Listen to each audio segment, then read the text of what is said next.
Hi, everyone. My name is Akshat Soni. I'm one of the founders here at CanPR, and you're listening to the S.M.E podcast. You are now listening to the next great small business podcast. Welcome to the S.M.E Stories podcast, where it is all about small businesses in Canada. And here's your host, Ken Alfred. So our questions from the industry here. So what is your opinion of the current, software development or maybe app development industry, and where do you think it's going? So within the software development industry, obviously that's been the growth factor for the last, I would say, in the early 2000s, and what you've seen the tech from going from a website to a application. Now you have blockchain and cryptocurrency. So again, technology is coming in different ways and different kind of modes. And for how I see this go from the software side of things is the new presence, or again, AI has been there for years, but the new presence of the actual end customer usage of AI, I think that's what's going to create efficiencies within this software industry, or within other industries as well, that can use technology. Because when there's an end user product and the end user can create value from the new technology, or any improvements to the current technology, that's where you create disruption and that's where you create growth. So I do think that that's the growth aspect from that side of the industry. When you think about the immigration industry itself that we are in, we are focusing obviously, for the next 5 years, that there's going to be growth. So we're focused on bringing in more so the skill side, as I previously mentioned, to making sure that we're obviously addressing the problems that we have in the market and the industry as of right now, and what we're going to be seeing in the next few years as well. Okay. And how do you alleviate some of the fears when everyone hears about AI? They're like, either you get one of two reactions. One, awesome, cool. We're going to see some cool things. Or two, oh my God, it's going to be like Terminator 2 all over again. They're going to take over the world and everything's going to be, we don't even know what's real anymore. How do you strike that balance of the good and the bad of AI in your industry? I think with any new technology that comes in, there's always that fear, right? Whether that's in the early 2000s when you really saw with the dot-com boom and the bubble, it's exactly the same thing.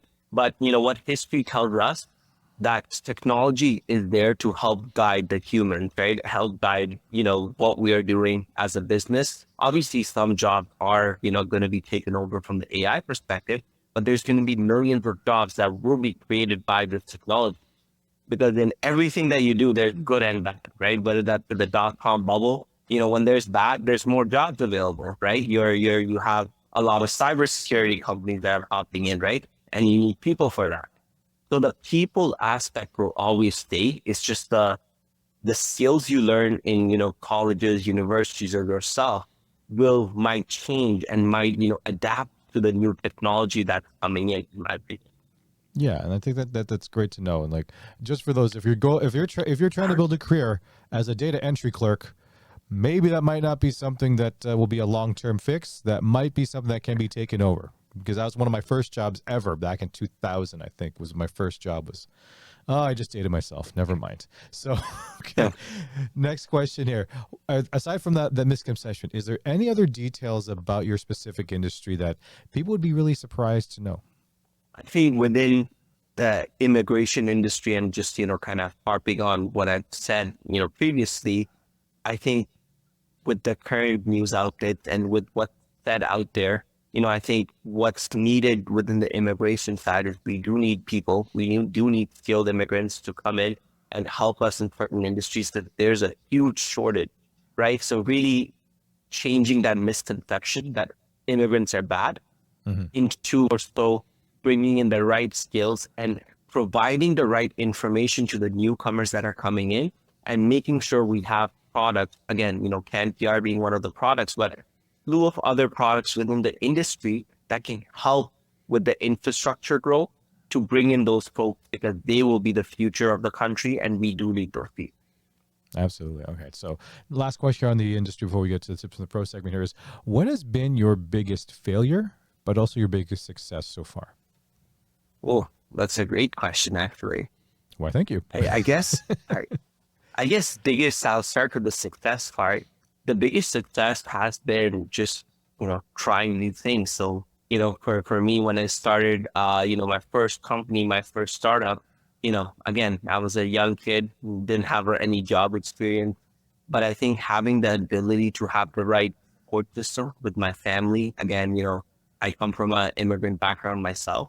I think that was really important. But I think, for myself is when I made a mistake, when I took the path that was not taken by a lot of my friends or family members, right? Really learning from each step that I took and, turn that into a positive, turn that into a learning experience, whether that's positive step that I took or a negative step that I took, really made sure that it helped me move to, step one to step two to step three. And that's kind of where the accumulation as of right now, when I'm speaking to you, kind of comes from. I think the biggest success for me came from just learning and making sure that, I'm at a stage that I'm still learning. And I think learning is a lifelong thing you can do. So I think that mindset, I guess, to answer your question, directly, I think it's the mindset. I think that's the most successful thing for me is creating this mindset and having that lifelong mentality of learning and, learning from each person that I have a conversation with. All right. No, that's pretty good. Failure. I Right? just want to balance it out because I know for my listeners, if Of they hear course. your story, they're like, well, actually, I can do it too really easily. But I always say Of that course. any business you're starting, it is easy but not simple, or simple but not easy. I can't remember what the term was. I have thought of it a few episodes ago where it sounds Of easy, course. but it's not that simple.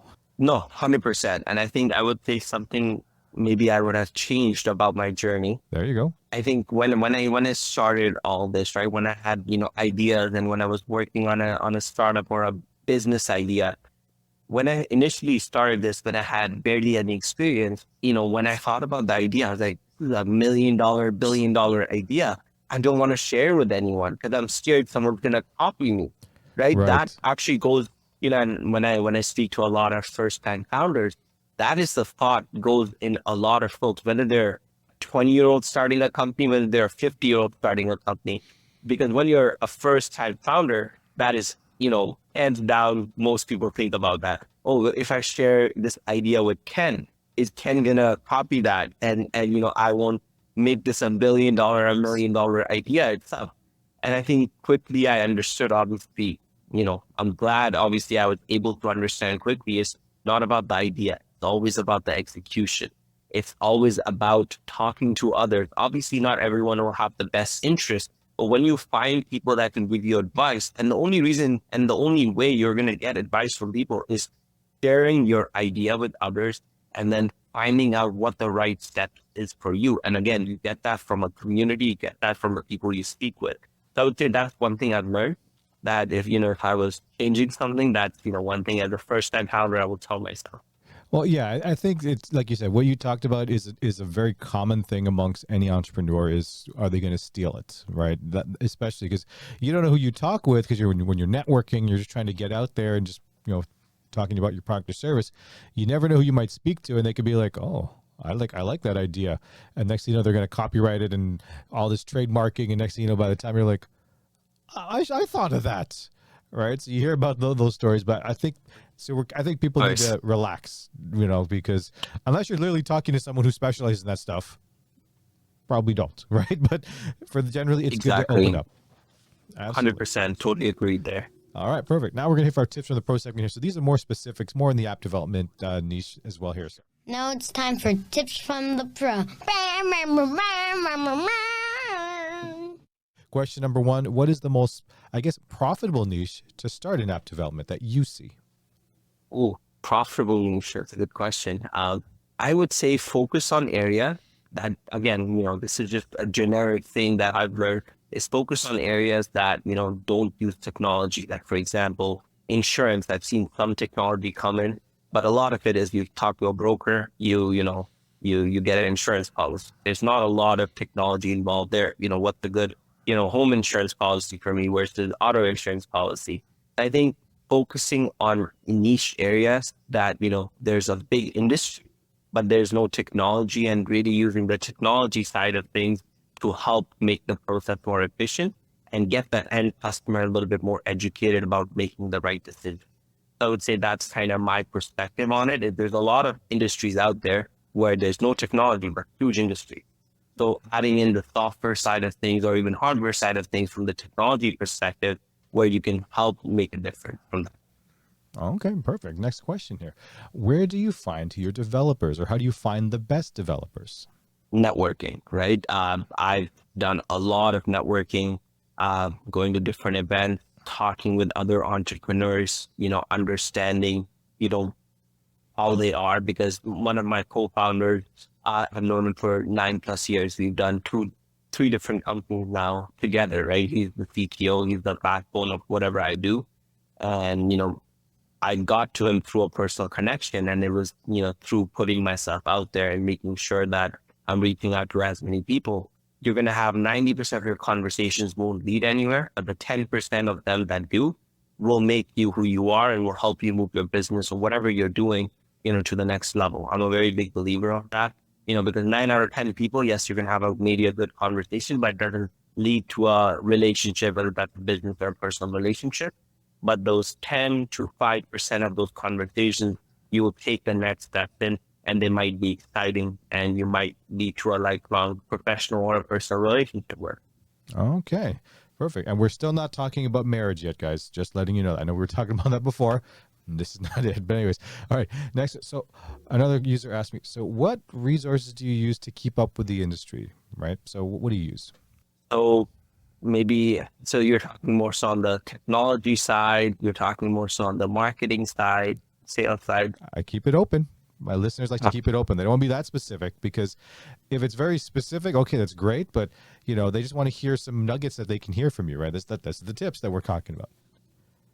I think, just kind of from a holistic approach, what I've done personally is work with people that are new to the industry and work with people that are experienced in the industry. When I say that is, like, let's talk about the technology side. Technology is one sector that changes, right? New languages come up, every couple of years, right? There's communities that get built up where you learn as a developer, you will learn as a tech person. So it's all about, I guess, communication, networking, understanding what's out there, and seeing what's growing in terms of community. Because when you're a developer, again, speaking from a lens of our CQ and our dev team, when you're a developer, you need that community. So if when you're developing, a feature, a product, whatever that is, if you go into, a phase or zone where you have to ask for help, if you have a big community, those guys have probably gone through the same problem. So making sure that, from my perspective, I'm always keeping my, eyes and mind open and learning about new things that are coming into the technology sector. Same thing with the marketing side, same thing with, the sales side, marketing. I'm always looking out at, new ways of promotions, right? I mean, I don't know why this thought came to my mind with the Super Bowl ad that happened. I don't know if you saw Kanye's, ad there. It was his phone, right? Or something like that? Yeah, it was like what it was his shoe brand. But then he's like, look, man, I already spent so much money buying this, so I have no money for the campaign. So it was a very, chill way of doing that. He was I think in his car and basically just took out his camera and started recording. Right? But people really recognize that, right? And it goes really well with this brand. So really keeping our eyes open to what's status quo right now from the marketing perspective, and I'm talking from the marketing and branding lens, and seeing what people like and what's different. It's always about the uniqueness. Because now when you look at social media, every single person, every single company is doing, static posts, doing even reels about, their product, their services. But it's about how do we stand out? How can you create a pathway that, in your industry or in your specific segment, all the competitors that you have, how do you make it unique? So it's really about understanding different things and, create your uniqueness and your USP in order to get to, the audience for, years and eyes. All right. No, perfect. Great. All right. Next question here. What is your best strategy to deal with difficult clients? So obviously, we're a B2C business, so we do face a lot of, queries, I would say, from a lot of different cultures. So I think one thing from the human perspective, when you think about customer relationship or sales, every single person wants to be heard. That's the biggest thing. So rather than, and how I personally train the team is, if someone's upset or someone's angry, give them the room to be open, because all they want to make sure is that other parties listening to them, acknowledging the problem and the pain point they're going through, and just making sure that the person in 99% of the cases, the other party is acknowledging that and putting a good game plan to help them solve that problem. Sometimes you can't solve their problem, right? Sometimes it's not even our fault, but it's giving them, the room to just discuss and just tell us how they feel. And once you do that, people, recognize that and acknowledge that. Once they, get a little bit cooler, they're like, you know what, this person did give me that chance to, recognize and did recognize how I felt. Well, yeah, I think that's what people forget as well, right? Because I used to work in customer service a long time ago as well. And sometimes, even if you cannot help them, just for the fact that the client can actually, if they can see and hear you that you're really trying to help them, at the end, they still might not be quote unquote satisfied, but they'll just be happy that, okay, at least I spoke to a really nice person. They really tried to help. We couldn't figure out how to solve it, but I appreciate them at least trying all these different things because, like you said, they just want to be heard, right? Sometimes it's just, they just want to vent. They said, if they call, a member of your team, like, we need to get into Canada. And for some reason, whatever reason that they can't get in, they say, can you get us into Canada? You're not going to be like, well, we'll do what we can, but we cannot guarantee you that you're going to be getting into Canada. So you'll be giving them advice and all these different things of process that they have to follow, all the documents they have to, and you'll help them as best you can. But, and maybe it doesn't work, but at least they know that at least with CanPR, they really tried to help me. And I appreciate that. 100%. Absolutely. Perfect. So last question here from the tips from the pro here. What is your best billing practice? Is this something that we should be billing on a monthly basis, a per project, or even something in perpetuity? Honestly, all depends on the business you're running, right? The industry. Obviously, SaaS businesses are billing on a monthly basis, because they're providing a product or a service on a month-to-month, year-to-year, annual basis, for example. So, from my experience, it all changes. When I was in the rideshare industry, it was per ride, right? That we did. We made a fee, a service fee.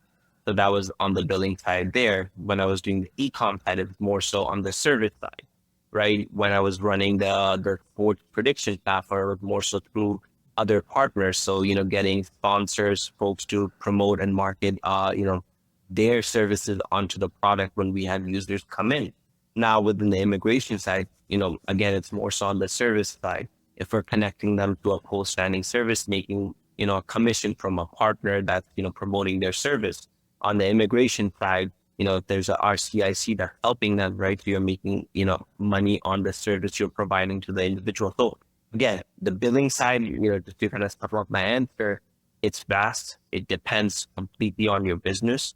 And I think one of the things I always do is understand from the competitors and understand what's the going practice.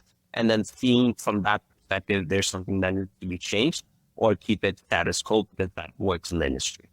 Okay, no, that's good to hear. And let me ask you this. This question just came to mind. So, Of course. Of course, during the pandemic, there was this thing called, when you were traveling in the pandemic, you had to use something called ArriveCAN here in Canada.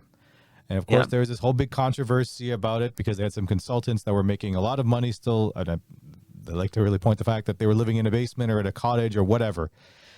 What is your opinion of some of those things? Like, obviously, that's not your operation. Your operation is actually very legitimate from that perspective. But the idea that at least some people were trying to say is like these two owners of this particular company or these consultants were getting paid how much? And all they were doing was kind of like, brokering different relationships, or they would hire only the subcontractors and they just taking stuff off the top and all that sort of stuff. What is your, I guess, opinion of that? Obviously, it's our tax dollars, right? All of us are here contributing to the economy, and the limited information I have and what we learn in the media side, I definitely think and government, I know they're putting down policies to better create standards when they give out contracts to private companies. So I think obviously, it's not a good feeling when, when you're coming from the software space, that amount of dollars that are getting dished out. Again, limited information, not knowing the whole picture here. But I think, next steps are, governments, are using tax dollars to provide that to private companies to better provide solutions for Canadians. which is a great practice. But it's making sure we have the right rules, the right regulations, the right third parties doing the audit, making sure that money getting awarded to certain companies is getting used and Canadians are getting a use out of it. So it's truly being user centric. And I think one thing to improve on that is getting advice from private companies, like even within the immigration sector, it's growing and it's going to the next level where government's also, looking to reduce the backlogs. When you see in the news, they have 2 million files right now in the backlog. So it's working with industry leaders within, the private kind of industries, because these folks that are in the government might not have the experience to run a business or might not have understanding what the end user wants. It's really having that communication cycle as well, where, both sides are on the same page. Yeah, and you guys are like boots on the ground too, right? So I think if the government would be chatting with you right now, or you be talking to them, that you can probably give them so much advice and insight on how to make the process a little bit easier. Because, like I said, I've never immigrated anywhere, and if I ever decide to go anywhere to live, I would have no clue where to start, right? I'll just like, okay, if I want to move to 100%. Hawaii, I'm like, all right, moving to Hawaii, and then just try to follow all the things, like what forms do I got to fill out, and where do I find a place to live, and is there any place to work, or where are the places where the hospitals nearby, and how can I get in? Can I do what I'm doing now, or do I have to do something else? So there's all these different questions. So it's good to, Exactly. I think you can provide a lot of feedback. If I had anyone I knew in the government, I would say, okay, we'll speak to Akshat. He probably would be able to help you out, at least try to figure out some of it, right? Because it's still Exactly. And yeah, no, to your point, it's both ways, right? Communication from, government officials. They see things that we don't see 100%, right? Like they have, their pain points. It's all about, again, we are a country where, we focus on, giving that leeway and providing the support to entrepreneurs and small businesses as they grow. So it's all about understanding and communication, right? And I think that's what missing a little bit, right, in all industries. And I think that's something we can all improve on. Absolutely. So, all right, let's get to the rapid fire round now. So this is more of we went through a lot of the serious stuff. We talked about immigration. We talked about the media. We talked about all these, and we even talked about the Toronto Maple Leafs. So, all right. And but the funny thing is, by the time this airs, hopefully, I have a feeling the Leaf season might be over, whether they win or they lose. Doesn't matter. But anyways. Now it's time for the rapid fire round. Rapid fire round now, so we're going to do some fun questions here. Okay, question number 1. What would the 15-year-old self be thinking you'd be doing right now? Probably the same thing. I'm very happy because when I You'd be started, working I was in the immigration 16. space? That's what you thought about at 15 years I was, old? I was really, kind of going back to the answer, doing my own thing There and we doing go. my own startup. So, being a little bit more specific, but yes, definitely, solving a problem that myself and my family face for sure. I thought I was going to be a professional wrestler. Maybe even, like you said, or working in some kind of business. That's why I thought so too. So, hey, I'm 1 for 2. There you go. What's one thing that people would be generally surprised to know about you? I'm into pop music. Really? Really like Taylor Swift You're a music. Swiftie. Yeah. Okay. No, that's good. What I could not figure out. So my daughter, she'll be turning 12 this year. And she was saying, hey, I got invited to a birthday party. I said, oh, okay. With whose place or who's your classmate? She gave me her name. And I said, oh, okay. And my wife's like, oh, what's the theme? Taylor Swift. I said, oh, okay. What are we supposed to do? She's like, oh, it's a Taylor Swift party. What does that mean? Oh, we're going to, I think they booked a theater so they can watch the Taylor Swift concert in theaters. I'm like, what? Because I thought maybe Taylor Swift concert, which is, I assume it's really hard to find. But they literally went to like a hotel theater. They booked it out. They watched I guess, whatever movie that she came out with was a concert. And they were literally screaming like they were actually there, which is, she showed me the videos. I was like, holy crap. It's like they're actually there. No, that's the crazy, like, of course, not that kind of into it, but more so just listening to music, right? Listen to, that kind of music. I think people would be surprised when they talk to me, but yeah. Well, no, see for my listeners, the audio listeners, there's a big Taylor Swift photo right behind him right there. No, I'm kidding. He doesn't have that there. But anyway, next, I guess. Now, I usually ask this question about the worst movie sequel ever, but I'm actually going to flip it around. What is, in your opinion, the best movie sequel you've ever seen? I mean, not a big movie fan, but the sequel that comes to my mind, it's not the best. It's just more humor, right? Comedy. Just the Hangover series. I think that Oh, was the a good Hangover. series. Oh, love it. Well, you know what? I think I've only seen the first one. I don't think I've ever seen the second one. I was gonna say, and like I said, I like comedies. I love stupid movies. So my two of Yeah, my favorites were Austin Powers 2 for some reason. If you saw the original and then you saw the second one, there's something yeah. about the second one, and Anchorman 2, which is going to be interesting to Interesting. see. But one of Yeah, my yeah. favorite movies of all time, actually, was Happy Gilmore. Long, long time ago. Oh, I'm a big Adam Sandler fan. I'm a Did very big you? Adam. I like Well, that humor. actually, you know what? Have you watched the murder mystery movies with him and Jennifer Aniston? Yeah, the first and the second one My that came family out. loves those movies. Did you know they're actually having a Happy Gilmore sequel? Oh, are they? They Oh, are. see, They're no, they're that's something I'll definitely watch. they're bringing back a couple of the main characters. Obviously, so Adam Sandler is happy; he's the main guy, but his biggest arch rival, Shooter McGavin, will be making an appearance on Happy Gilmore 2, and unfortunately, we lost. I think it was this year, Carl Weathers, who played Chubbs, his golf coach, but apparently, according to the rumors, whether this is true or not, Chubbs' grandson is actually going to be in the movie, and it's going to be played by Tiger Woods. So that's apparently a thing. Very cool. Whether that happens or not, I am very curious to see that. And unfortunately, we lost Bob Barker, who also beat up Adam Sandler in that movie. So too bad we couldn't find him. But next, last two questions we always ask here. I always ask these two questions here. If you could have a sandwich named after you, what would be on it, and what would it be called? I wasn't prepared to answer these That's questions why it's the today. rapid fire around there, my friend. I think I'm a very simple person, so just this, and I like fried chicken. So just a simple fried chicken burger. I'm good with that. No pickles. No pickles. Just maybe, yeah, no sauce. Just a simple burger with fried chicken. I think that would be good. Nay, not sure about that, but just the sandwich type, that's pretty good. So a fried chicken sandwich with nothing on it. So I guess you're talking about the flavor is going to come from the seasoned fried chicken that's in it, right? Yes, exactly. Okay, so there's no condiments, so there's no mayo, no spice, no sauce, no pickles. What bread would you put on it? Simple, like white, you sourdough bread, let's call it, Nice. All right. Well, I can't. I'm trying to think of a name too. I'm like, I can't think of anything. Fried chicken sandwich. Okay, we're just gonna call it the Akshat fried chicken sandwich. There you go. That's what we're gonna Yeah. call it. For creative folks like non-creative folks like us, we can't come up with anything like that. So, all right. Last question here, and I Yep. always ask this here: what is your theme song and why?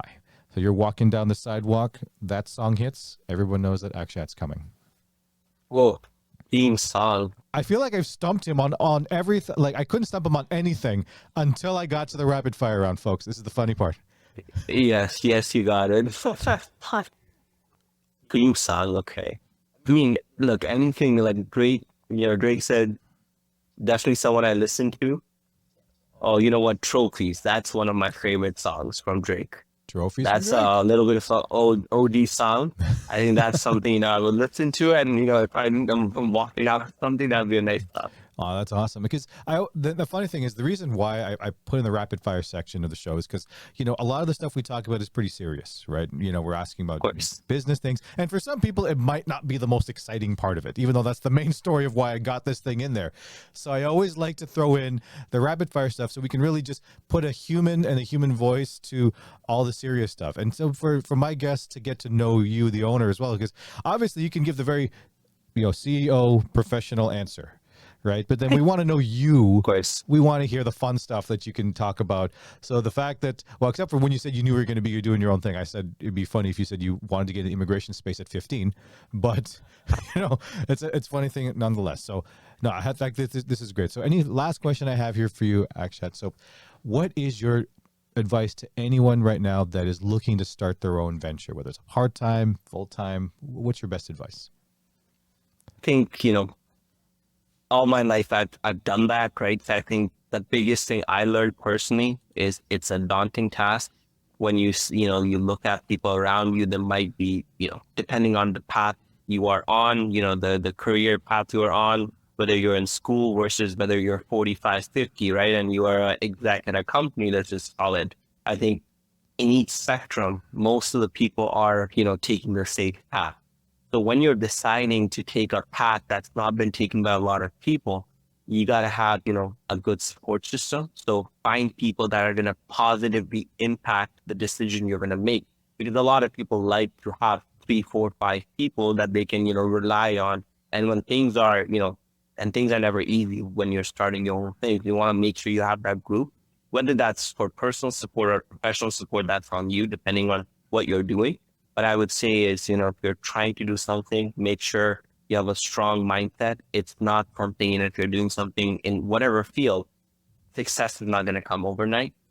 I think it's about growing your mentality, growing your mindset, and learning from each step you take. Because when you're starting a business, you can think about, oh, I got to do 100 things. But if you divide that down, that to step 1, step 2, to step 100, now you can, divide your time. You can divide when you want to accomplish that. So keep a rough plan and just keep learning.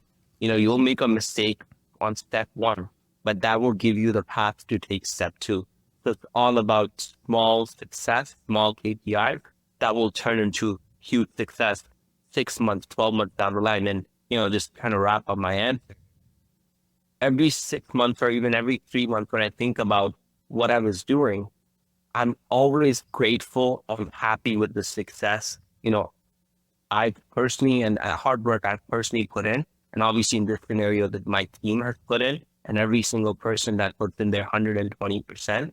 So when I think about, the last 3 months or the last 6 months, it always, makes me grateful. I'm like, I have this opportunity to, in this case, help immigrants, and help find a pathway for them to come into the country and having a way for them to be part of a community.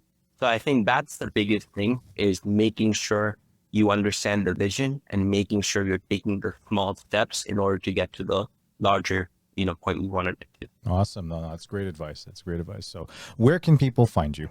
So people can find us on social media. If you just search up CanPR, mobile application, website, canpr.io, on App Store, Play Store, it's just CanPR.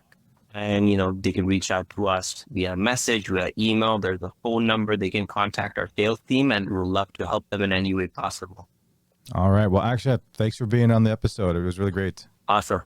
Thank you, Ken. Hey, you, do you need a voiceover? Well, look no farther. Northway Capital Group has your answer. Commercials and explainer videos, AVR and voicemail, health and wellness, corporate training and e-learning, announcements, documentaries, and biography. Contact us on social media or email us at northwaycapitalgroup@gmail.com. Thank you for listening to the S.M.E Stories podcast, which is owned by Northway Capital Group. Please follow us on Instagram and Facebook at Northway Capital Group.